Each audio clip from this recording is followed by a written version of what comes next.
Siddhant, you had another question regarding ceasefire and what sort of role other countries played, etc. See, the specific date, time, and wording of the understanding was worked out between the DGMOs of the two countries at their phone call on 10th May 2025, commencing at 15:35 hours. The Foreign Secretary had made a statement in this regard, as you would be aware. The request for this call was received by MEA from the Pakistani High Commission at 12:37 hours. The Pakistani side had initial difficulties connecting the hotline due to connecting to the Indian side due to technical difficulties. The timing was then decided based on the availability of the Indian DGMO at 15:35 hours. You will of course appreciate that early on 10th morning, we had mounted an extremely effective attack on key Pakistani Air Force bases. That was the reason they were now willing to stop firing and military action. Let me be clear, it was the force of Indian arms that compelled Pakistan to stop its firing. As regards conversations with other nations, the message from India was clear and consistent, and exactly the same message that we were conveying from public platforms was the one conveyed in private conversations. It was that India was responding to the 22nd April terrorist attack by targeting the terrorist infrastructure. However, if the Pakistani armed forces fire, Indian armed forces will fire back. If Pakistan stops, India will also stop.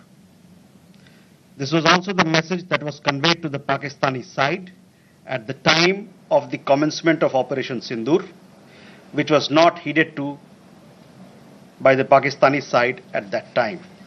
It is natural that many foreign leaders who heard this from us would have shared it with their Pakistani interlocutors. Jessica, you had a question on IWT. The other day you saw that after the CCS decision, this Indus Waters Treaty has been put in abeyance.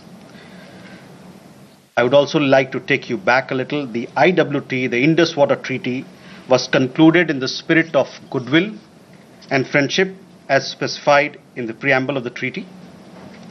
However, Pakistan has held these principles in abeyance by its promotion of cross-border terrorism for several decades now.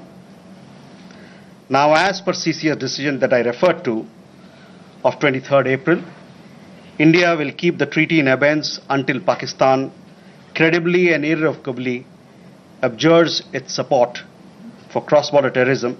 Please also note that climate change, demographic shifts, and technological changes have created new realities on ground as well.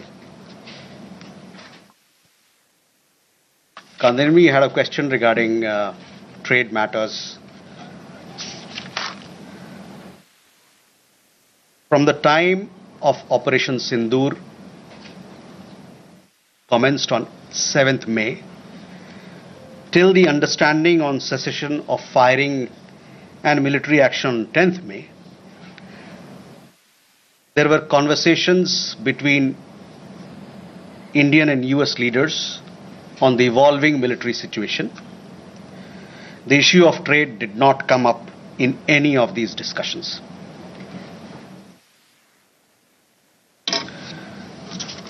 Siddhant, you had a question on the latest statement issued by the Pakistan Foreign Office. We have seen the statement made by the Pakistani side that a nation which has nurtured terrorism on an industrial scale should think that it can escape the consequences is fooling itself. The terrorist infrastructure sites that India destroyed were responsible not only for the deaths of Indians, but of many other innocents around the world. There is now a new normal. The sooner Pakistan gets it, the better it is. Shall we take more questions? Aditya?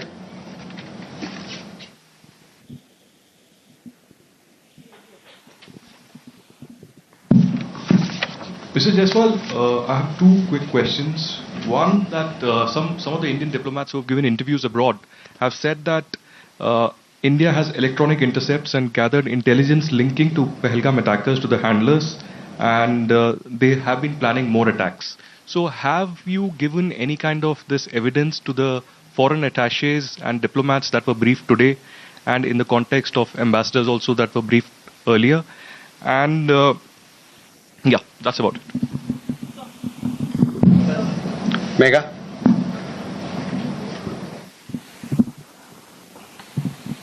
Good evening, sir. Megha from Newsax. My question is that India, it's being reported, is going to be sending a team to the UNSC 1267 Sanctions Committee. The meeting is going to be held later in the week, and the purpose for it is to declare the TRF as a globally designated terrorist organization. If you could shed more light into this. Okay. Rishabh?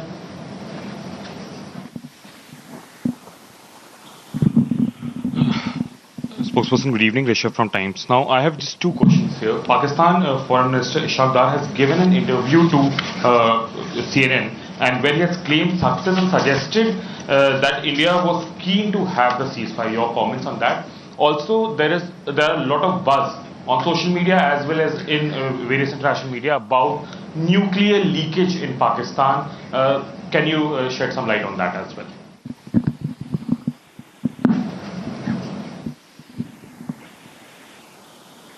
Manas? This is Manas from PTI. US President Donald Trump, again, he claimed yesterday that he stopped a nuclear conflict between India and Pakistan. And, he stopped escalation and saved millions of lives through, by reaching out to both capitals. He even said that, in fact, he pressured India and Pakistan to just come forward for the cessation of hostilities, saying that if you don't do, then I will stop trade with both the countries. So can you please clarify whether he just reached out to us and asked us to stop? You have been maintaining that, in fact, the resolution was arrived at by two DCMOs, but have you just protested at the US side for making these claims, which we consider are baseless? Okay, let me take these questions. First, Aditya, your question. We have had several rounds of briefings, and in these briefings, we have also shared with you the kind of linkage we see between the perpetrators of the attack of Pahalgam, in particular the Resistance Front. Foreign Secretary in his statement also made very clear the kind of evidence that we see. And investigation is going on in this particular matter. You would have seen that TRF had taken responsibility, and then second day, twice they had taken responsibility, and thereafter, possibly at the behest of their handlers, they rolled it back. But TRF is one organization which is a front of the Lashkar-e-Taiba, and you would understand and perhaps be in the knowledge of it that we have been pursuing listing of TRF in the United Nations, by the United Nations Security Council, by the Sanctions Committee, UNSC 1267 Sanctions Committee.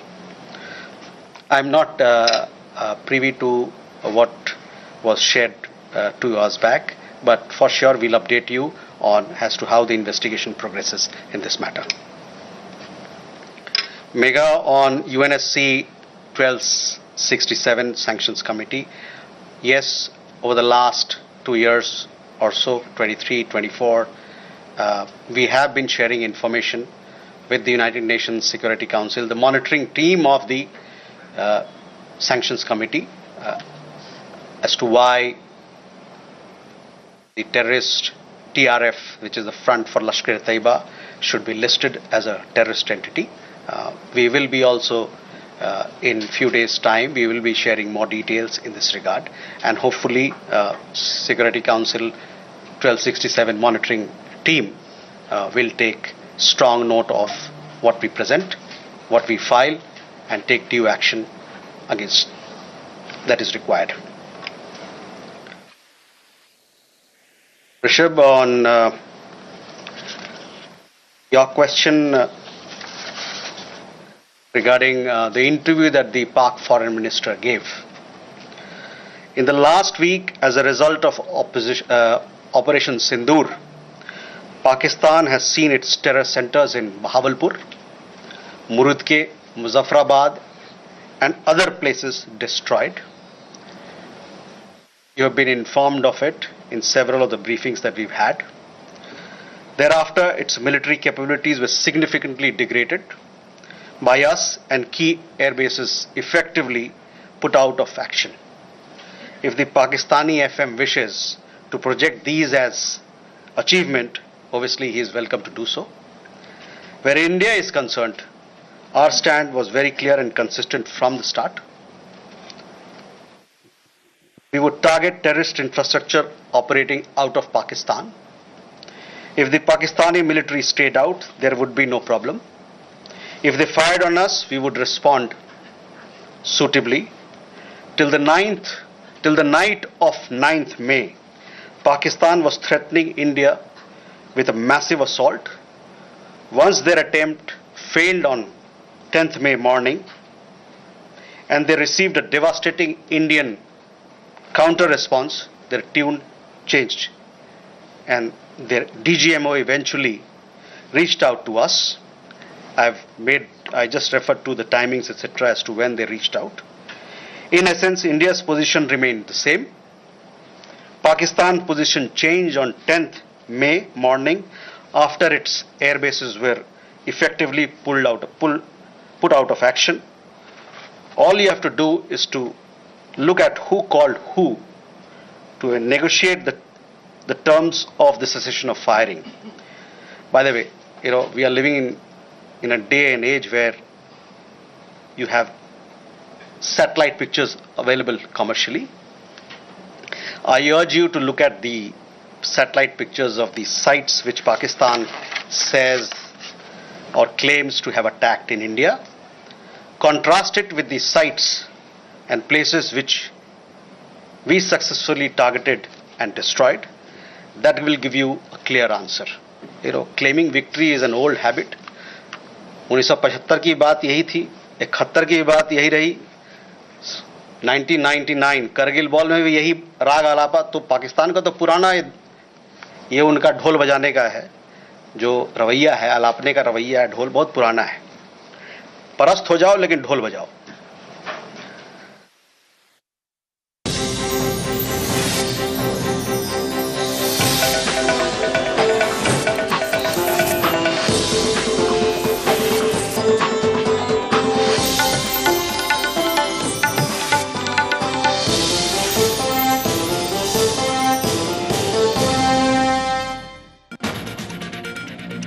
ভারতের অপারেশনে ছাড় খায় পাকিস্তান। পাঞ্জাবের জলন্ধরের আদমপুর বায়ুসেনা ঘাঁটিতে প্রধানমন্ত্রী। Operation সিঁদুরের সাফল্যে জওয়ানদের কুর্নিশ নরেন্দ্র মোদী। भारत माता की, भारत माता की, भारत माता की,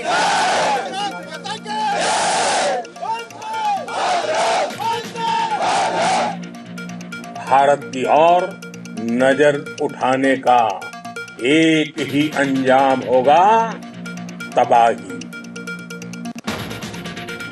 ভারতের প্রত্যাঘাতে পর্যদস্ত হয়েও একের পর এক মিথ্যা তথ্য পাকিস্তানের। পাঞ্জাবের আদমপুরে S-400 এয়ার ডিফেন্স সিস্টেম ধ্বংসের ভিত্তিহীন দাবি। সেই বায়ুসেনা ঘাঁটিতেই প্রধানমন্ত্রী। পড়শি দেশের মিথ্যার পর্দাফাশ। पाकिस्तान की लाख कोशिश के बाद भी हमारे एयरबेस हो या फिर हमारे दूसरे डिफेंस इंफ्रास्ट्रक्चर, इन पर आंच तक नहीं आई। और मुझे गर्व है आप सब पर। ভারতীয়দের রক্ত ঝরলেই প্রত্যাঘাত, চোখ তুলে তাকালেই মহাবিনাশ। পাকিস্তানকে করা হুঁশিয়ারি মোদির। ফের ঘরে ঢুকে মারা হবে জঙ্গিদের। আদমপুরের সেনা ঘাঁটি থেকেই হুঙ্কার প্রধানমন্ত্রীর। पाकिस्तान में ऐसा कोई ठिकाना नहीं है जहां बैठकर आतंकवादी चैन की सांस ले सके। हम घर में घुसकर मारेंगे। হেডলাইন্স সহনিবেদন করলো আপনার স্বপ্নের বাড়ির অটুট ভরসা আল্ট্রাম্যাক্স 550D TMT bar. Can we take more questions? Okay.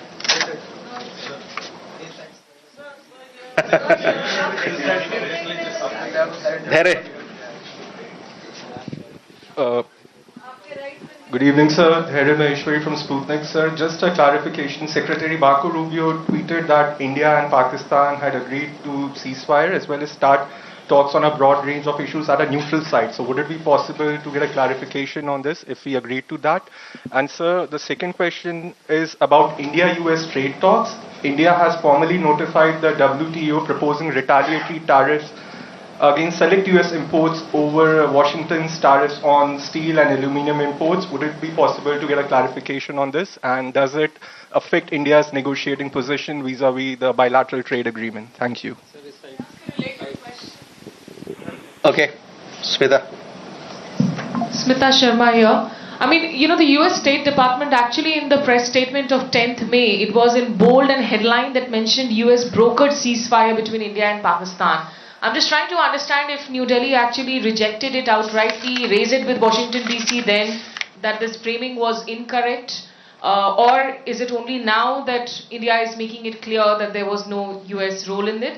And just a quick question on whether there's any update on PK Sahu, the BSF constable, who has been in Pakistan captivity for more than 20 days now. Or he's been arrested there because he inadvertently crossed. Swasri. Heather from the Hindu.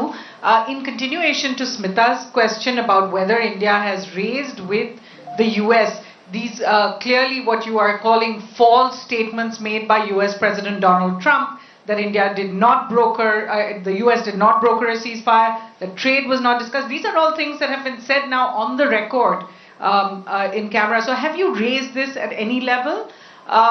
And similarly, yesterday at the MOD briefing, we heard them speak about the Chinese equipment, hardware support to Pakistan. I wanted to ask if this is something that is going to be taken up with China in terms of India and China's own bilateral relationship. So both of them, are these two things going to have any impact on India's relations with either the US or China? Neeraj. Sir, Neeraj who News 18.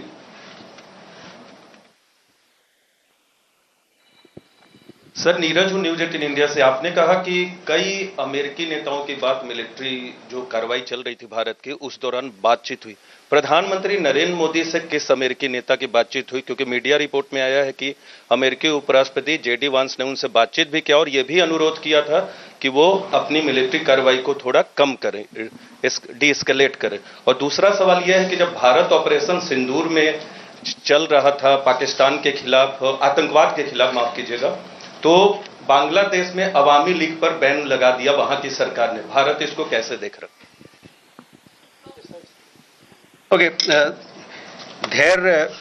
first regarding your question about Secretary Rubio's comments, on that I have already spoken. I have told you how the understanding between India and Pakistan was bilaterally reached and what was the conversation that we had with other countries. On trade matters, I do understand that there is a proposal which has been made in Geneva. It has been made very recently, so I don't have further details on that, but for sure we'll update you with the matter as we progress with those negotiations.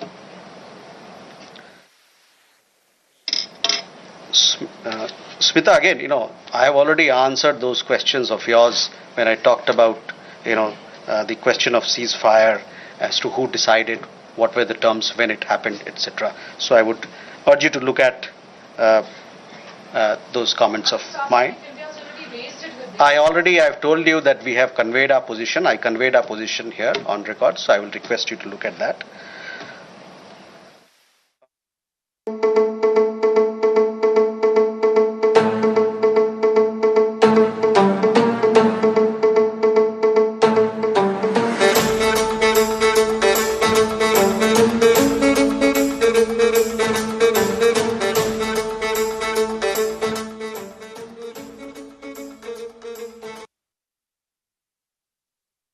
News Flash নিবেদন করছে সফেদ detergent powder. সফেদ 500 গ্রাম মাত্র 35 টাকায়। কোন TMT দেখিয়ে দে না কিছু একটা।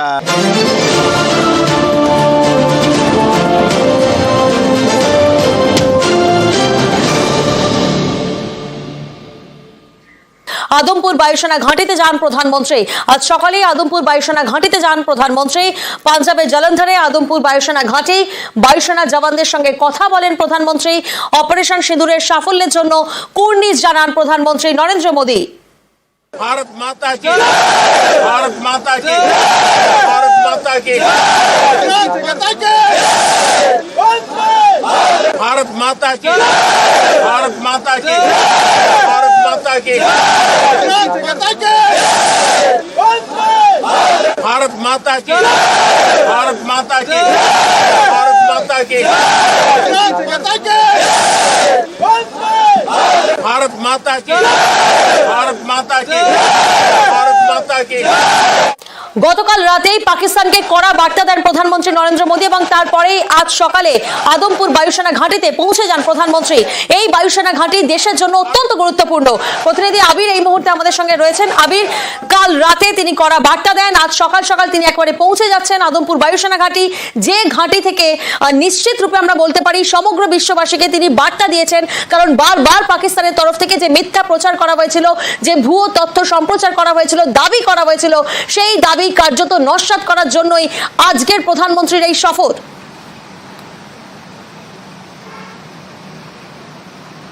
দ্বিতীয় বৃহত্তম সামরিক ঘাঁটি এবং অত্যন্ত গুরুত্বপূর্ণ এই ঘাঁটি, তার কারণ কৌশলগত দিক থেকে এর যা অবস্থান পশ্চিমের এবং উত্তরের একাধিক জায়গাতে বড়সড় ধরনের কোনো আঘাত বা হানা আক্রমণ করার জন্য এটি অত্যন্ত গুরুত্বপূর্ণ।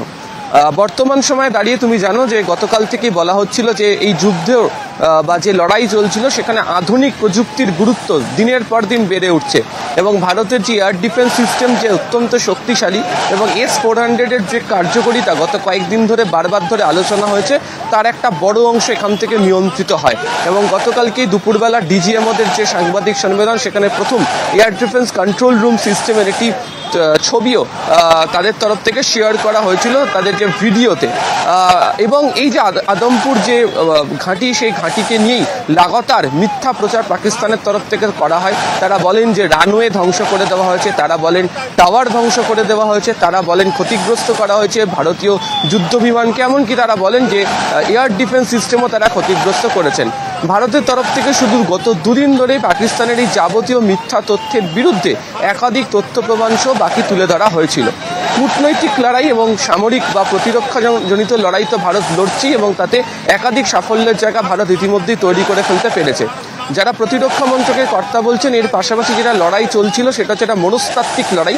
এই মনস্তাত্ত্বিক লড়াইয়ে ভারতের যারা সেনা জওয়ান যাদের রয়েছেন তাদের যে পাশে কেন্দ্রীয় সরকার এবং গোটা দেশের মানুষ, সমস্ত রাজনৈতিক দলের প্রতিনিধিরা রয়েছেন, সেটা কার্যত এক বাক্যে গতকাল নরেন্দ্র মোদী তার যে ভাষণ সেখানে তিনি নিজেই উল্লেখ করেছিলেন। আজকে সকালবেলা তার সেখানে পৌঁছে যাওয়া, শুধুমাত্র যারা সেনা জওয়ান যারা রয়েছেন, বায়ুসেনার যারা আধিকারিকরা রয়েছেন তাদের সঙ্গে কথা বলা, এই অপারেশন সিঁদুরের সাফল্য তাদের সঙ্গে তুলে ধরা এবং তাদের পাশে যে গোটা দেশ রয়েছে সেই বক্তব্য জানিয়ে আসা শুধুমাত্র নয়, একই সঙ্গে প্রধানমন্ত্রী নরেন্দ্র মোদী ওই এয়ারবেসে দাঁড়িয়ে কার্যত প্রতিবেশী দেশ পাকিস্তানকে ওই বার্তা দিয়ে দিলেন যে তাদের তরফ থেকে যে মিথ্যা তথ্য ছবি সহকারে বিকৃত প্রচার করা হচ্ছিল, ভারত যে হাতে প্রকৃত প্রমাণ কি রয়েছে সেই বার্তা তুলে ধরা হয়েছে। এবং এটা শুধুমাত্র পাকিস্তানকে কেন্দ্র করে নয়, বিভিন্ন যে সহযোগী দেশগুলো রয়েছে, যেহেতু আজকে দুপুরবেলা বিকেলবেলা 3:30-র সময় ফরেন্স এবং ডিফেন্স অ্যাটাচে যাদের রয়েছে তাদের কাছে বিদেশ মন্ত্রকের একটা বিবৃতি দেওয়ার কথা রয়েছে, তার আগে বিভিন্ন সহযোগী দেশগুলোর কাছেও ভারত তার অবস্থান কি তুলে ধরলো এবং পাকিস্তান যে মিথ্যা তথ্য দিয়েছিল আদৌ পেয়েও যে আদমপুর সেনাঘাটির কোনো ক্ষতি, বায়ুসেনা ঘাটির কোনো ক্ষতি করতে পারেনি, সেখানে দেশের প্রধানমন্ত্রী দাঁড়িয়ে এয়ারফোর্স ওয়ারিয়রদের সঙ্গে নিয়ে, আধিকারিকদের সঙ্গে নিয়ে আজকে যে তিনি সেখানে দাঁড়িয়ে যেভাবে কথা বলে এলেন সেই ছবি তাদের কাছে, এখানে দেশের প্রধানমন্ত্রী দাঁড়িয়ে এয়ারফোর্স ওয়ারিয়রদের সঙ্গে নিয়ে, আধিকারিকদের সঙ্গে খেয়ে দেয় না কিছু একটা, শুধু মাইথন স্টিল দেবে, ঠিক তো? স্ট্রং মানে মাইথন স্টিল। নিউজ ফ্ল্যাশ নিবেদন করছে সফেদ ডিটারজেন্ট পাউডার। সফেদ 500 গ্রাম মাত্র 35 টাকায়।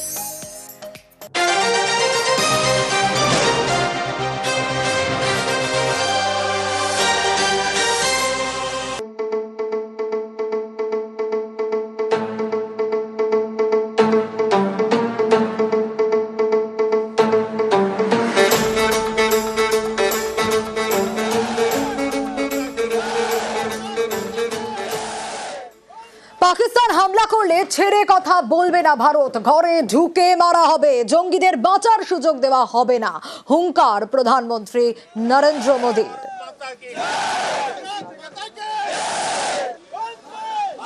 भारत माता की, भारत माता की। आपने पाकिस्तानी फौज को भी बता दिया है, पाकिस्तान में ऐसा कोई ठिकाना नहीं है जहां बैठकर आतंकवादी चैन की सांस ले सके। हम घर में घुसकर मारेंगे, बचने का एक मौका तक नहीं देंगे। সিঁদুরের বদলা সিঁদুর, দেশের মা বোনেদের সিঁদুর কারার বদলা অপারেশন সিঁদুর। আদমপুরে বায়ুসেনা ঘাঁটি থেকে ফের হুঙ্কার মোদীর। নিউক্লিয়ার ব্ল্যাকমেল কোনোভাবেই বরদাস্ত করা হবে না, আরও একবার স্পষ্ট জানিয়ে দিলেন প্রধানমন্ত্রী।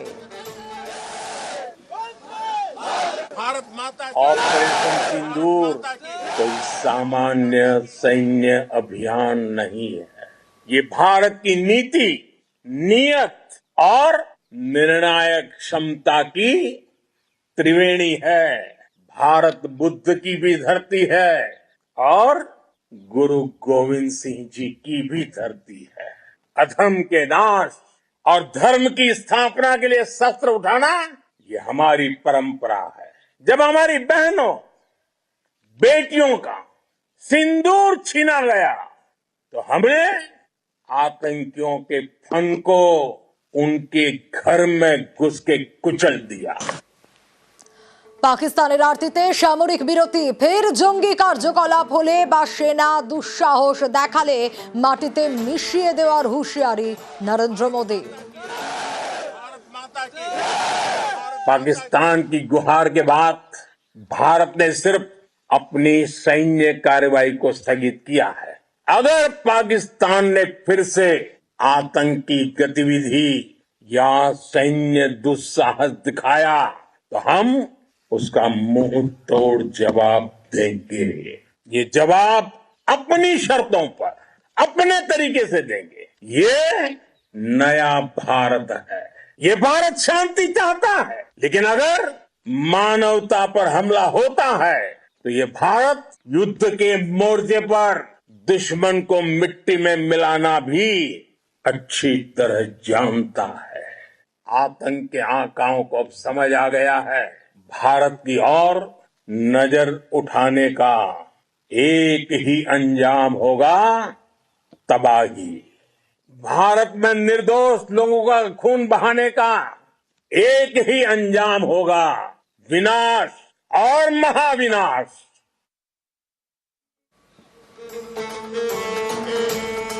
পহেলগাঁওয়ে জঙ্গি হামলার ঘটনার তারপরে ভারতের প্রত্যাঘাত অপারেশন সিঁদুর। আর অপারেশন সিঁদুরে পাকিস্তান একেবারে বেসামাল। পহেলগাঁওয়ের বদলা এই অপারেশন সিঁদুর। অপারেশন সিঁদুরের সাফল্য উদযাপন, দিল্লির কর্তব্য পথে জাতীয় পতাকা নিয়ে মিছিল, সেনার সাফল্য উদযাপনে দেশবাসী।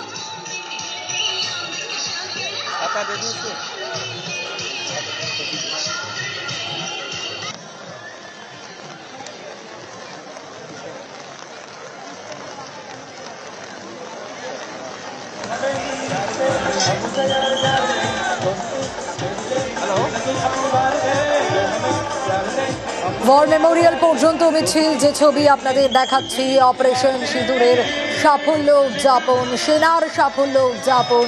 কারণ ভারতবাসী এটাই চেয়েছিল যে অপারেশন সিঁদুর মানে বদলা নেওয়া হোক, পেহেলগাঁও হামলার বদলা, আর তাতেই অপারেশন সিঁদুর, সেনার সাফল্য উদযাপন দেশবাসী।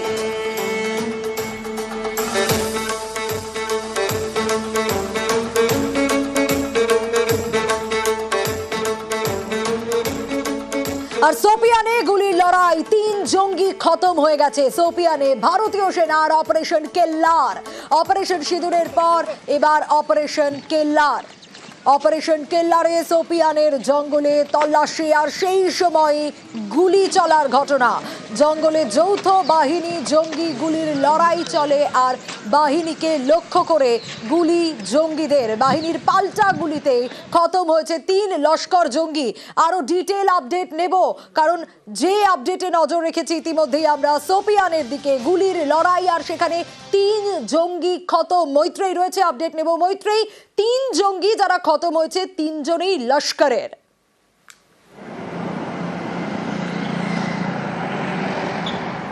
একেবারে দেখো 3 জন লস্করের জঙ্গি এবং শুধু সেটাই নয়, তার মধ্যে একজন যে যার নাম শাহিদ কুট্টে, সে কিন্তু শুধু সাধারণ লস্কর জঙ্গি নয়, সে চিফ অপারেশনাল কমান্ডার লস্করের। অর্থাৎ 2023 সালে যখন সে লস্করে তৈবা যোগ দেয়, তারপরে ভ্যালিতে ফিরে এসে একাধিক জঙ্গি কার্যকলাপ, একাধিক অ্যাটাকের সঙ্গে তার নাম জড়িত রয়েছে। শুধু যে ভারতীয়দেরকে এই শাহিদ কুট্টে মেরেছে তাই নয়, তার সঙ্গে সে তার নাম জড়িয়েছে 2 জার্মান ট্যুরিস্ট এবং তাদের ড্রাইভারকে গত বছর মে মাসে খুন করার এবং হামলা করে খুন করার অভিযোগও তাদের বিরুদ্ধে ছিল। ফলে এই এমন নটোরিয়াস ক্যাটাগরি এ জঙ্গিকে এবার নিকেশ করতে পেরেছে যৌথ বাহিনী এবং বলা যেতেই পারে পেহেলগাঁও হামলার পর ভ্যালিতে অন্যতম বড় সাফল্য আজকে শোপিয়ানে যৌথ বাহিনীর। এছাড়াও এই শাহিদ আহমেদ কুটে ছাড়াও আদনান সাফি এবং তার সঙ্গে সঙ্গে আমির বাশির, এই দুজনকেও নিকেশ করেছে। এরা দুজনেও কিন্তু লস্করে তৈবার জঙ্গি ছিল। এদের ইন্টেল প্রাথমিকভাবে বাহিনীর কাছে এসে পৌঁছায় গতকাল এবং তারপরে রাত থেকে কেলারের যে জঙ্গল রয়েছে সেই জঙ্গলে সার্চ অপারেশন শুরু হয় এবং সেখানেই দুপক্ষের গুলির লড়াইতে নিকেশ করা হয় 3 জঙ্গিকে। বেশ মৈত্রে,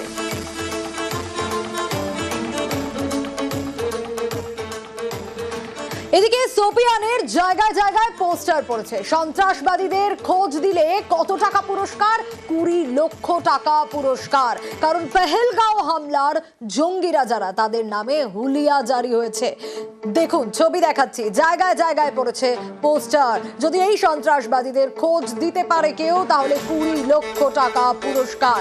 সন্ধানকারীর পরিচয় গোপন রাখার আশ্বাসও রয়েছে এই পোস্টারে।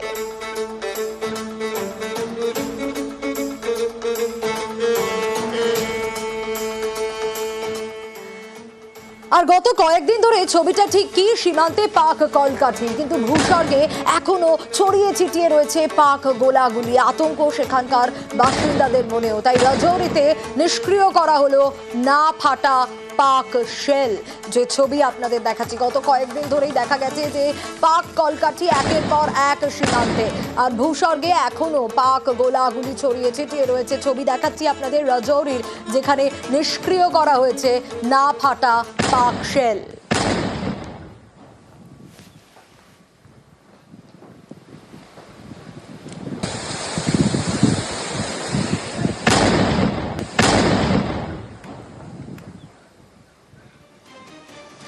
আর এই বেঈমান পাকিস্তানের জারি জুরি শেষ হয়ে গেছে। কেন এই কথা বলছি? কারণ ভারতের মারে লম্পঝম্প কমেছে তাদের। ড্রোন হানায়, কলকাঠির চেষ্টায় সার, পাক উস্কানির মধ্যেও আমরা দেখছি যে উপত্যকা ধীরে ধীরে ছন্দে ফিরছে। ঘুরে শ্রীনগর খুলেছে বিমানবন্দর, শ্রীনগর বিমানবন্দর খুলেছে, পুঞ্চ, রাজৌরি, সাম্বা, একের পর এক দোকানপাটও খুলেছে সেখানে। ধীরে ধীরে উপত্যকা ছন্দে ফিরছে। একে একে ছবি দেখাচ্ছি আপনাদের। জম্মু কাশ্মীরে কয়েকটি স্কুল কলেজ যেরকম খুলেছে, সেরকম সীমান্ত থেকে দূরের এলাকায় স্কুল খোলার সিদ্ধান্ত নেওয়া হয়েছে। পরিস্থিতি খতিয়ে দেখে স্কুল খোলার সিদ্ধান্ত।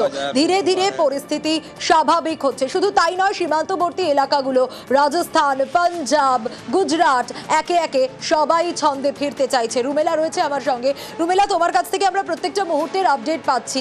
এবার সীমান্তর এলাকাগুলো একে একে আমরা দেখছি জম্মু ছন্দে ফিরছে, গুজরাট, রাজস্থান, পাঞ্জাব। এখন যে ছবিটা তোমার পিছনেও দেখতে পাচ্ছি, মানুষজন বেরিয়েছে, ছবিটা ঠিক কি?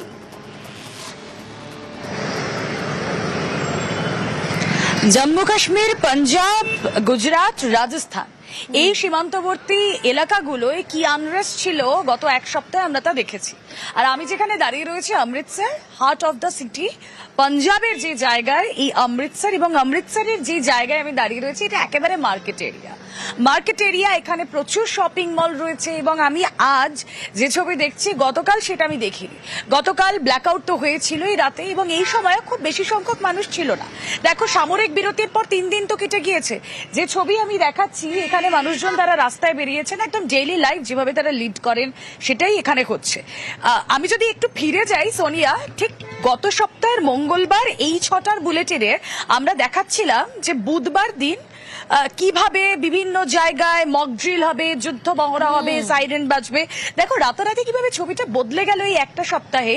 আমরা দেখলাম এই মঙ্গলবার পেরিয়ে বুধবার মধ্যরাত 1:05 থেকে 1:30 অপারেশন সিঁদুর, সেটা ভারতীয় সেনার তরফ থেকে 9টি জঙ্গি ঘাঁটি তা গুড়িয়ে দেওয়া হলো, দুর্মুষ করে দেওয়া হলো। কোমরটা ভেঙেছিল পাকিস্তানের সেদিনই। আর তারপরেও আমরা দেখলাম আস্ফালন, বারবার সীমান্তে উস্কানি, বারবার নিরীহদের টার্গেট, কাপুরুষের মতো ব্যবহার পাকিস্তান করে চলেছে। কিন্তু সোনিয়া কতদিন সে ব্যবহার করতে পারবে পাকিস্তান?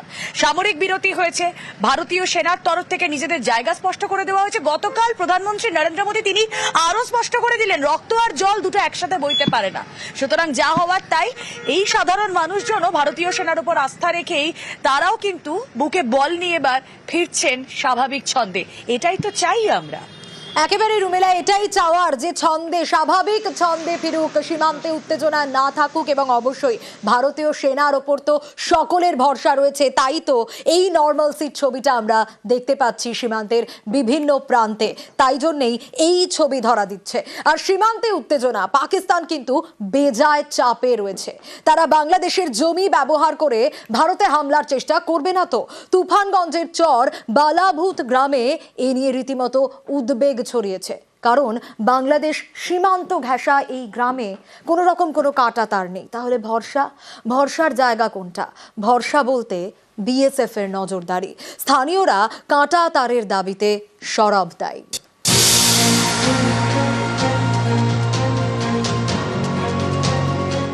কোচবিহারের তুফানগঞ্জ ব্লকে চর বালাভূত একেবারে সীমান্ত লাগোয়া গ্রাম। এই গ্রাম পেরোলেই বাংলাদেশ, কিন্তু দুদেশের মধ্যে কোনো কাঁটা তার নেই। তাই এখানকার বাসিন্দাদের প্রতিদিনের সঙ্গী টেনশন।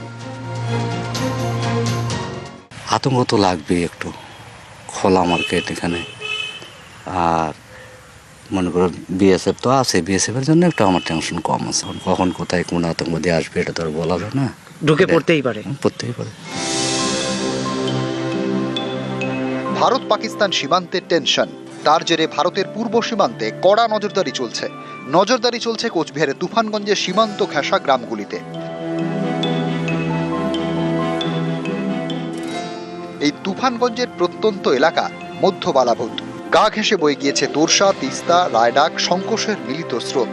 এই নদীতে নৌকায় চেপে টহলদারি চালায় বিএসএফ। নদীর ওপারে চর বালাভূত, প্রায় 2,500 বাসিন্দা। এখানেও অস্থায়ী ছাউনি থেকে নজরদারি চালায় বিএসএফ।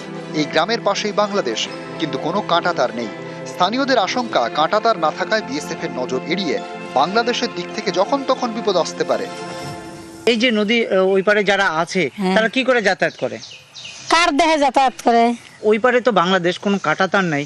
তো যদি কোনো মানুষ ওই যে চোরা চালানকারী বা দুষ্কৃতী যারা আসে, তারা কি দিনের বেলা আসতে পারে? না, দিনের বেলা আসতে পারে না, রাতে আসতে পারে।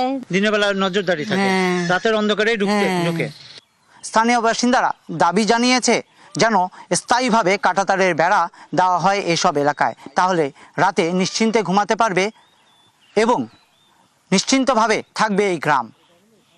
এখন দেখার বিষয় কতদিনে এই সব এলাকায় কাঁটাতারের বেড়া স্থায়ীভাবে দেওয়া হয়। তুফানগঞ্জ থেকে ক্যামেরায় সঞ্জয় মণ্ডলের সঙ্গে রকি চৌধুরী, নিউজ 18 বাংলা।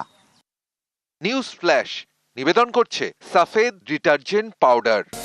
সাফেদ 500 গ্রাম মাত্র 35 টাকায়। কোন টিএমটি দেখিয়ে দে না কিছু একটা, শুধু মাইথন স্টিল দেবে, ঠিক তো? স্ট্রং মানে মাইথন স্টিল।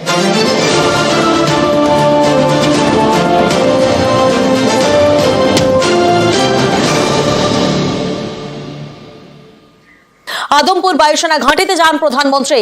আজ সকালে আদমপুর বায়ুসেনা ঘাঁটিতে যান প্রধানমন্ত্রী। পাঞ্জাবের জলন্ধরে আদমপুর বায়ুসেনা ঘাঁটি, বায়ুসেনা জওয়ানদের সঙ্গে কথা বলেন প্রধানমন্ত্রী। অপারেশন সিঁদুরের সাফল্যের জন্য কুর্নিশ জানান প্রধানমন্ত্রী নরেন্দ্র মোদী। भारत माता की, भारत माता की, भारत माता की, भारत माता की, भारत माता की, भारत माता की, भारत माता की, भारत माता की, भारत माता की, भारत माता की, भारत माता की, भारत माता की। গতকাল রাতেই পাকিস্তানকে কড়া বার্তা দেন প্রধানমন্ত্রী নরেন্দ্র মোদী এবং তারপরেই আজ সকালে আদমপুর বায়ুসেনা ঘাঁটিতে পৌঁছে যান প্রধানমন্ত্রী। এই বায়ুসেনা ঘাঁটি দেশের জন্য অত্যন্ত গুরুত্বপূর্ণ। প্রতিনিধি আবির এই মুহূর্তে আমাদের সঙ্গে রয়েছেন। আবির, কাল রাতে তিনি কড়া বার্তা দেন, আজ সকাল সকাল তিনি একবারে পৌঁছে যাচ্ছেন আদমপুর বায়ুসেনা ঘাঁটি, যে ঘাঁটি থেকে নিশ্চিত রূপে আমরা বলতে পারি সমগ্র বিশ্ববাসীকে তিনি বার্তা দিয়েছেন। কারণ বারবার পাকিস্তানের তরফ থেকে যে মিথ্যা প্রচার করা হয়েছিল, যে ভুয়ো তথ্য সম্প্রচার করা হয়েছিল, দাবি করা হয়েছিল, সেই দাবি কার্যত নস্যাৎ করার জন্যই আজকের প্রধানমন্ত্রীর এই শপথ।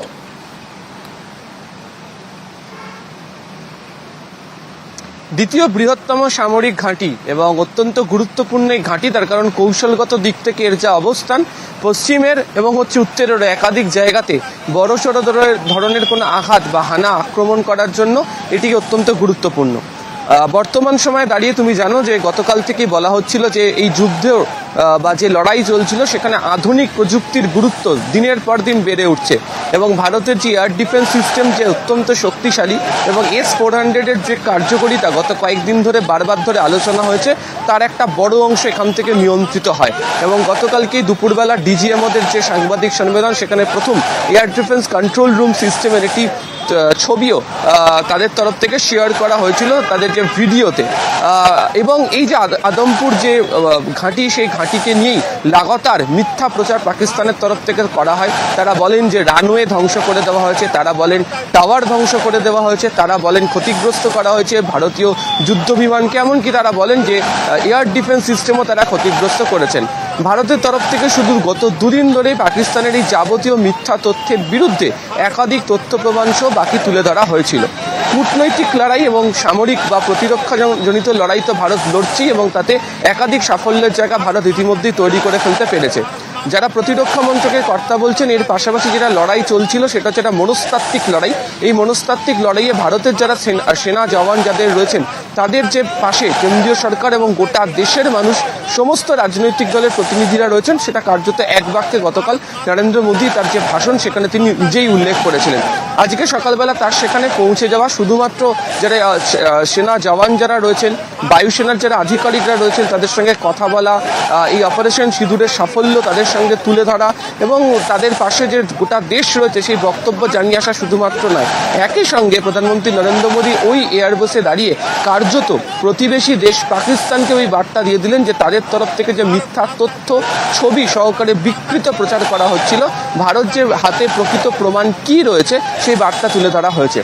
এবং এটা শুধুমাত্র পাকিস্তানকে কেন্দ্র করে নয়, বিভিন্ন যে সহযোগী দেশগুলো রয়েছে, যেহেতু আজকে দুপুরবেলা বিকেলবেলা 3:30-র সময় ফরেন্স এবং ডিফেন্স অ্যাটাচে যাদের রয়েছে তাদের কাছে বিদেশ মন্ত্রকের একটা বিবৃতি দেওয়ার কথা রয়েছে, তার আগে বিভিন্ন সহযোগী দেশগুলোর কাছেও ভারত তার অবস্থান কি তুলে ধরলো এবং পাকিস্তান অ্যাটাচে যাদের রয়েছে তাদের কাছে বিদেশ মন্ত্রকের একটা বিবৃতি দেওয়ার কথা রয়েছে, তার আগে বিভিন্ন